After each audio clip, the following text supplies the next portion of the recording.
Hey guys, welcome back to another review, and today we're going to take a look at the KBEAR Night. So of course this is an earbud, so some of you guys have been requesting earbud reviews and we have one in the lab. So of course really interesting because this is a different looking earbud from other earbud manufacturers. This is from KBEAR.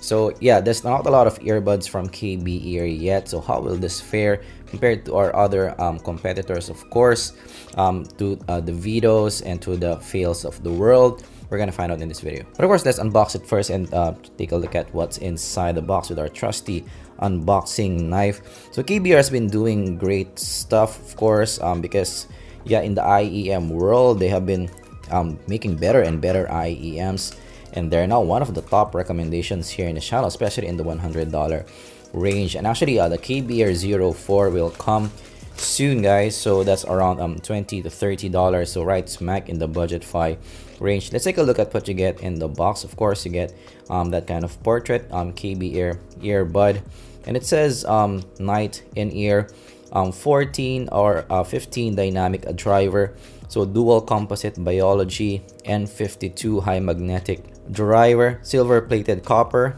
and of course 32 ohm impedance and 20 to 25k frequency range. So yeah, the difference is maybe the driver that they're using here is a driver from themselves, a magnetic kind of driver, and of course it's just around $11, so really cheap for something like this.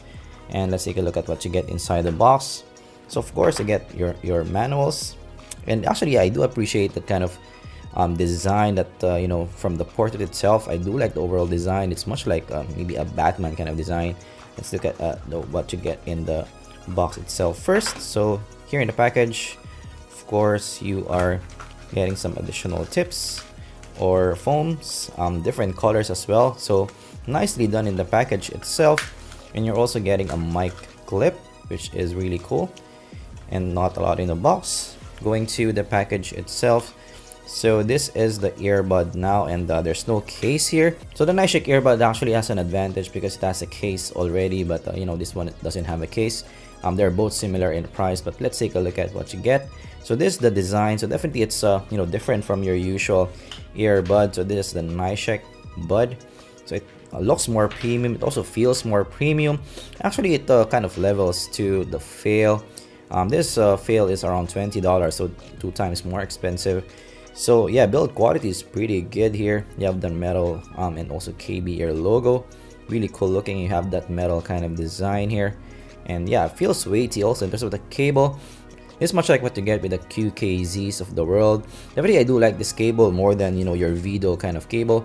The Vito cable is still more cheap feeling compared to this one. This one is nice. It has a bit of texture to it and also a bit weighty as well.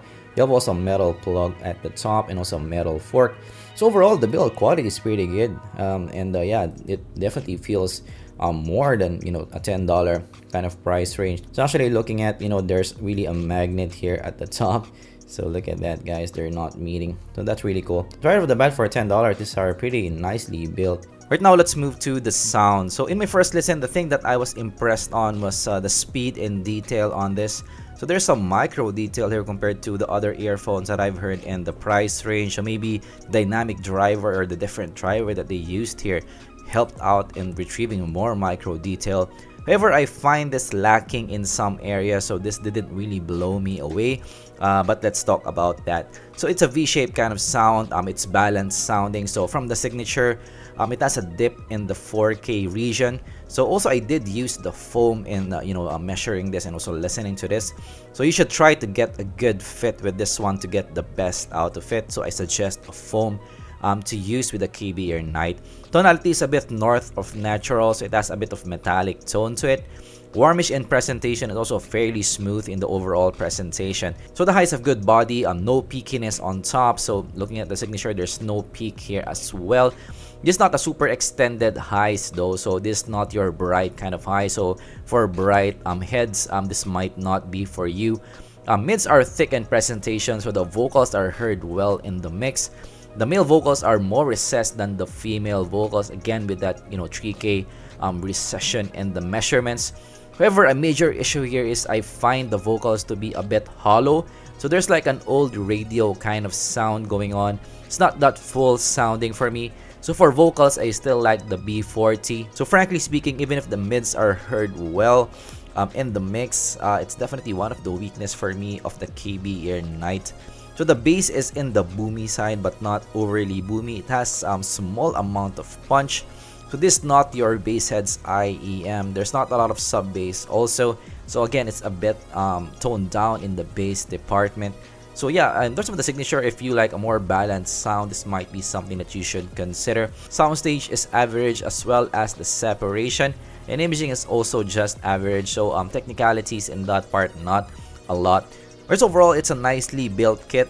For $11, definitely the build quality, punches above its weight. Overall, in terms of sound, even if there's some speed and micro detail that I haven't heard in other earbuds in this price range, I find the sound to be a bit hollow for me, especially in the vocal region. So you guys know I love my vocals, and this one is a bit lacking for me. So overall, I still like the NiceHCK B40. So that is my favorite, around $10. The B40 has full vocals, a more natural tonality, same price also, and also comes with a case.